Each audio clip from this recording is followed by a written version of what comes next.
नमस्कार, जोहार, मैं संजय और आप देख रहे हैं न्यूज झारखंड। चलिए जानते हैं सुबह से लेकर शाम तक की झारखंड की तमाम बड़ी खबरों को। झारखंड के 2550 युवाओं को मिला नियुक्ति पत्र, खिले युवाओं के चेहरे। झारखंड के मुख्यमंत्री हेमंत सोरेन आज रांची के मोरहाबादी मैदान में विभिन्न विभागों में कई पदों पर नियुक्ति के लिए नियुक्ति पत्र वितरण समारोह में शामिल हुए। इस कार्यक्रम की शुरुआत दीप प्रज्वलित कर किया गया। इस कार्यक्रम में वित्त मंत्री रामेश्वर उरांव, श्रम मंत्री सत्यानंद भोक्ता, मंत्री आलमगीर आलम, राज्यसभा सांसद महुआ मांझी, विनय कुमार चौबे, वंदना दादिल सहित कई लोग मौजूद रहे। इस कार्यक्रम के दौरान पंचायत सचिव और एलडीसी के 2550 युवाओं को सीएम हेमंत सोरेन ने नियुक्ति पत्र सौंपा। नड्डा ने साधा कांग्रेस और झामुमो पर निशाना। गिरिडीह में गरजे नड्डा, कहा हेमंत सरकार अखंड भ्रष्टाचार में लिप्त, इतिहास का सबसे बड़ा घोटाला हुआ। भारतीय जनता पार्टी के राष्ट्रीय अध्यक्ष जेपी नड्डा गिरिडीह के झंडा मैदान में विशाल जनसभा को संबोधित किया। भाजपा अध्यक्ष जेपी नड्डा ने गिरिडीह में अपने संबोधन के दौरान अब तक मोदी सरकार द्वारा किए गए काम का ब्यौरा रखा, वही कांग्रेस और झामुमो पर जमकर निशाना साधा है। नड्डा ने कहा, दुख के साथ कहना पड़ता है कि हमारे कांग्रेस भाइयों को मोदी जी की प्रशंसा, देश की प्रशंसा भाती नहीं है। जब एक और दुनिया मोदी जी की प्रशंसा कर रही तो वही कांग्रेस के लोग मोदी जी को सांप, बिच्छू, अनपढ़, चाय बेचने वाला की संज्ञा दे रहे हैं। 2014 में भारत की अर्थव्यवस्था 10वें पायदान पर थी तो वही आज प्रधानमंत्री मोदी जी के नेतृत्व में ब्रिटेन को पीछे छोड़ भारत की अर्थव्यवस्था दुनिया की 5वीं सबसे बड़ी अर्थव्यवस्था बन गई है। भाजपा के राष्ट्रीय अध्यक्ष ने कहा है कि 70 वर्ष के शासन के दौरान 74 एयरपोर्ट बने तो वही मोदी जी के सरकार के महज 9 वर्षों के दौरान 74 एयरपोर्ट बने। आयुष्मान भारत के तहत 50 करोड़ लोगों को 5 लाख रुपए तक के मुफ्त इलाज की सुविधा दी गई। प्रधानमंत्री आवास योजना के तहत 4 करोड़ लोगों को मकान दिए गए और घर की मालकिन महिलाएं बनी। ये मोदी जी के महिला सशक्तिकरण का तरीका है। नड्डा ने इस मौके पर झारखंड सरकार पर जमकर निशाना साधा। उन्होंने कहा है कि जहां मोदी जी ने विकास की यात्रा को आगे बढ़ाया तो वही हेमंत सोरेन की सरकार ने हर तरीके से झारखंड को पीछे धकेलने का काम किया है। हेमंत सोरेन की सरकार अखंड भ्रष्टाचार में लिप्त है, तुष्टीकरण चरम पर है और प्रदेश की कानून व्यवस्था चरमरा गई है। इतिहास का सबसे बड़ा जमीन घोटाला झारखंड मुक्ति मोर्चा की सरकार के दौरान हुआ है। अवैध खनन को भी हेमंत सरकार में बढ़ावा मिला है। खबरों में आगे बढ़ने से पहले आपसे रिक्वेस्ट है कि अगर आप चैनल को सब्सक्राइब नहीं किए हैं तो प्लीज चैनल को सब्सक्राइब करके बेल आइकन प्रेस कर दें, जिससे आपको झारखंड की हर छोटी बड़ी खबर का अपडेट आप तक पहुंचता रहे। चलिए बढ़ते हैं खबरों की ओर। झारखंड में बारिश को लेकर अलर्ट जारी। अगले 5 दिनों तक राज्य के कई हिस्सों में होगी बारिश। वज्रपात से मौत के मामले बढ़ रहे हैं, सावधान।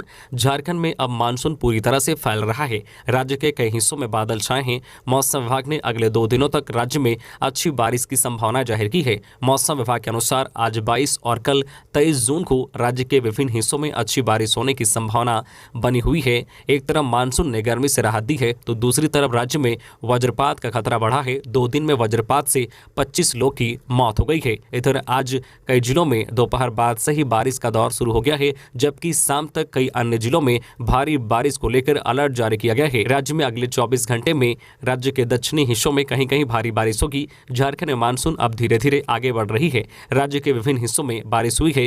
राजधानी रांची में मौसम का मिजाज बदला है। आसमान में बादल छाए हैं। गर्मी से थोड़ी राहत मिली है। अगले 2 से 3 दिनों के अंदर इसके पूरे झारखंड में छाने की संभावना है। मौसम वैज्ञानिकों के अनुसार राज्य में अभी हर जगह बारिश होने की संभावना नजर आ रही है, इसलिए इस मौसम में आप सतर्क रहें, सुरक्षित रहें।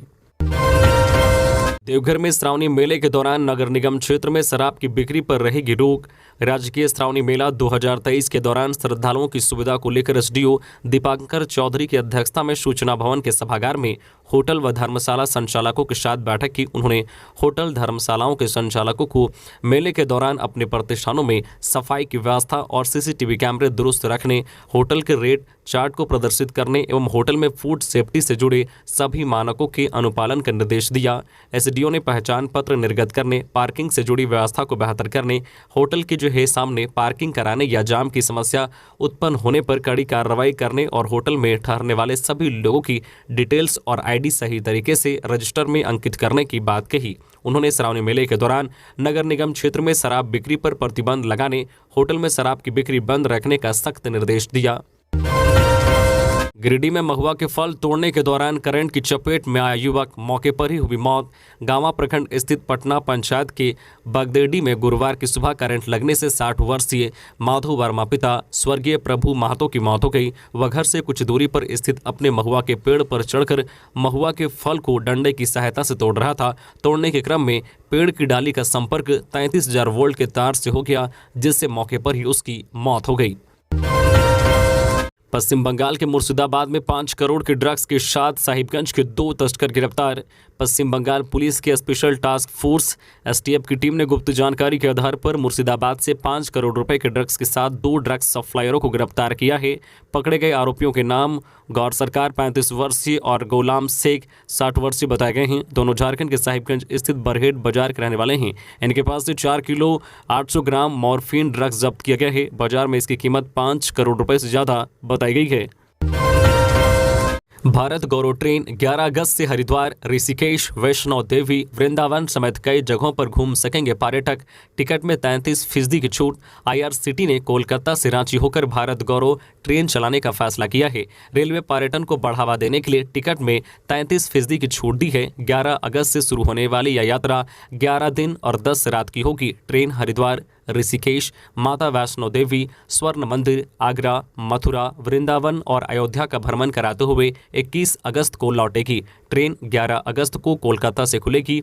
मेचेदा, खड़गपुर, मिदनापुर, बाकुंडा, पुरलिया, रांची, बोकारो, धनबाद, हजारीबाग रोड, कोडरमा, गया, सासाराम और दीनदयाल उपाध्याय स्टेशन पर तीर्थ यात्रियों के लिए रुकेगी। इकोनॉमी के स्लीपर क्लास में यात्रा का शुल्क प्रति व्यक्ति 17,700 रुपये है, जबकि स्टैंडर्ड श्रेणी में एसी में प्रति व्यक्ति 27,400 और कंफर्ट थर्ड एसी में यात्रा शुल्क 30,300 रुपये है। इस शुल्क में ठहरने और भोजन की सुविधा शामिल है। आईआरसीटी के क्षेत्रीय अधिकारी जुबराज मिंज, ज्योति कुमारी और मुकेश कुमार ने यह जानकारी दी। पलामू में अज्ञात लोगों ने की एक बुजुर्ग की हत्या। पलामू के छतरपुर थाना क्षेत्र के हुलसम पंचायत के तारूदाग टोला में बुधवार की रात को अज्ञात लोगों ने एक बुजुर्ग की हत्या कर दी।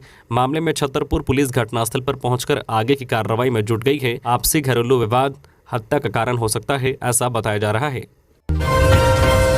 राज्य में 15,000 किलोमीटर सड़कों का पुनः निर्माण 1 साल में करे मुख्यमंत्री हेमंत सोरेन ने कहा है कि ग्रामीण कार्य विभाग राज्य में 15,000 किलोमीटर सड़क का पुनः निर्माण 1 साल में पूरा करें। ग्रामीण सड़कों, पुल पुलिया को प्राथमिकता के साथ दुरुस्त कराएं। मुख्यमंत्री ने कल बुधवार को पथ निर्माण और ग्रामीण कार्य विभाग के कार्यों की समीक्षा के दौरान यह निर्देश दिए। साथ ही कहा कि सड़कों की गुणवत्ता में कोताही बर्दाश्त नहीं होगी। बैठक में मंत्री आलमगीर आलम व मुख्य सचिव सुखदेव सिंह भी मौजूद थे। सीएम ने कहा कि प्रखंड मुख्यालय, CHC, railway station, bus depot, school, college व हाट बाजार को जोड़ने वाली सड़कों को प्राथमिकता दे और इनके निर्माण में तेजी लाएं। झारखंड में 53,247 बच्चे नहीं जाते स्कूल। संताल परगना के सबसे अधिक छात्र। स्कूली शिक्षा एवं साक्षरता विभाग के आंकड़ों के अनुसार झारखंड में आउट ऑफ स्कूल वाले बच्चों की कुल संख्या 53,247 है। इसमें संताल परगना में आउट ऑफ स्कूल बच्चों की संख्या 50% से ज़्यादा है। देवघर सहित संताल परगना के सभी 6 जिलों में आउट ऑफ स्कूल बच्चों की संख्या 28,755 है। इसमें 6 से 14 वर्ष के आयु वर्ग के 21,805 बच्चों का प्रारंभिक एवं 18 वर्ष तक की आयु वर्ग के 6,950 बच्चों का सेकेंडरी स्कूलों में नामांकन नए शैक्षणिक सत्र में स्कूल रुआर 2023 बैक टू स्कूल कैंपेन अभियान के तहत किया जाएगा। स्कूल रुआर 2023 के तहत स्कूल स्तर पर नामांकन की प्रक्रिया 22 जून से 15 जुलाई तक चलेगा। स्कूली शिक्षा एवं साक्षरता विभाग झारखंड के सचिव के द्वारा इस संबंध में पत्र जारी कर आवश्यक निर्देश दिया गया है। विभागीय आंकड़ों पर गौर करें तो सर्वाधिक आउट ऑफ स्कूल बच्चों वाला जिला दुमका है। देवघर में श्रावणी मेले को लेकर जोरों पर तैयारी। कांवरियों को इस बार मिलेगी यह खास सुविधा। श्रावणी मेले में कांवरियों की सुविधा को ध्यान में रखते हुए देवघर नगर निगम द्वारा रोशनी की मुकम्मल व्यवस्था की जा रही है। कांवरिया रूट लाइन में हर पोल पर एलईडी लाइट लगाई जाएगी। शहर के मुख्य पथ के सभी पोलों में लाइट का प्रबंध रहेगा। नगर आयुक्त शैलेंद्र कुमार लाल ने कहा है कि इस वर्ष श्रावणी मेले में पहले से अधिक अच्छी व्यवस्था देखने को मिलेगी। वर्तमान समय में लगभग 11,000 LED street light, 25 middle mast light एवं 49 हाई मास्ट लाइट लगी हुई है। पुरानी व खराब लाइटों को बदल दिया जाएगा। सभी पोलों पर 1 सप्ताह में नई एलईडी लाइट लगाने के निर्देश दिए गए हैं। इसके लिए 1,000 एलईडी लाइट खरीदने को कहा गया है। उन्होंने कहा है कि कांवरिया रूट लाइन पर विशेष ध्यान दिया जा रहा है। एसटी-एससी मामले में झारखंड के पूर्व मंत्री भानु प्रताप शाही को कोर्ट ने किया रिहा। पलामू के मेदिनीनगर में जिला जज नंबर 2 विनोद कुमार सिंह की अदालत ने एसटी-एससी के एक लंबित मामले में पूर्व मंत्री शाह भवनाथपुर के वर्तमान विधायक भानु प्रताप शाही को साक्ष्य के अभाव में रिहा करने का आदेश पारित किया। न्यायालय ने इस मामले में भानु प्रताप शाही के अलावा 3 अन्य आरोपियों को भी रिहा करने का आदेश पारित किया गया। सुनवाई के दौरान भानु प्रताप शाही अपने अधिवक्ता एसएसपी देव, राकेश प्रताप देव एवं प्रयाग कुमार साहू के साथ उपस्थित हुए। इस संबंध में अधिवक्ता एसएसपी देव ने बताया है कि एसटी-एससी के मामले सहित 27 आर्म्स एक्ट का मामला भी इस मुकदमे में शामिल था। झारखंड राज्य गौ सेवा आयोग के अध्यक्ष व प्रदेश कांग्रेस अध्यक्ष का कांग्रेसियों ने किया अभिनंदन। झारखंड राज्य गौ सेवा आयोग के नवनियुक्त अध्यक्ष राजीव रंजन प्रसाद एवं जमशेदपुर निवासी शाह झारखंड मुक्ति मोर्चा के नेता राजू गिरी को आयोग का अध्यक्ष बनाए जाने पर जिले के कांग्रेसियों ने राजीव रंजन का अभिनंदन किया। जिला कांग्रेस कमेटी के कार्यकारी नगर अध्यक्ष धर्मेंद्र सोनकर के नेतृत्व में कांग्रेसियों ने रांची पहुंचकर राजीव रंजन के अलावे प्रदेश कांग्रेस अध्यक्ष राजेश ठाकुर को पुष्पगुच्छ एवं अंग वस्त्र प्रदान कर अभिनंदन किया। इस मौके पर सभी ने 2024 में होने वाले आगामी चुनाव पर चर्चा की। 26 जून तक होगा कोल अधिकारियों के पीआरपी का भुगतान, आदेश जारी। कोल अधिकारियों के परफॉर्मेंस रिलेटेड पे पीआरपी का भुगतान 26 जून तक होगा। इससे बीसीसीएल के 2000 समेत कोल इंडिया के करीब 17,000 अधिकारी लाभान्वित होंगे। बुधवार को कोल इंडिया के स्थापना विभाग के विभागीय अध्यक्ष सूरपुरेड्डी वी वीरेंद्रन ने वित्तीय वर्ष 2021-22 की जो है पीआरपी भुगतान का आदेश जारी कर दिया है। इसके मुताबिक कोल कंपनियों को 23 जून तक किट्टी फैक्टर निकालने को कहा गया है। सारी प्रक्रिया पूरी करते हुए 26 जून तक पीआरपी की राशि का भुगतान करने को कहा गया है। पानी की समस्या पर भाजपा की हाहाकार यात्रा, कहा नींद में सोई है हेमंत सरकार। पानी की समस्या को लेकर बीजेपी ने एक बार फिर वर्तमान की हेमंत सरकार पर हमला बोला है। गुरुवार को रांची के हरमू चौक से डोरंडा पीएचईडी कार्यालय तक हाहाकार यात्रा निकाली गई। पलामू के स्मार्ट मॉल के पास एक मकान में चोरी, लाखों के गहने नगद लेकर फरार। पलामू के मेदिनीनगर शहर थाना क्षेत्र के जीएलए कॉलेज गेट के पास स्थित स्मार्ट मॉल के सामने एक मकान में चोरी हो गई है। चोरों ने लाखों के गहने, 80,000 कैश, एलईडी टीवी, कपड़े व अन्य चीजें लेकर फरार हो गए हैं। पुलिस पहुंचकर मामले की जांच कर रही है। तो ये थी आज की झारखंड की टॉप बड़ी खबरें। इसी तरह झारखंड की हर छोटी बड़ी खबर देखने के लिए आप हमारे चैनल न्यूज झारखंड चैनल को सब्सक्राइब करके बेल आइकन प्रेस कर दीजिए, जिससे आपको झारखंड की हर छोटी बड़ी खबर का अपडेट आप तक पहुंचता रहे।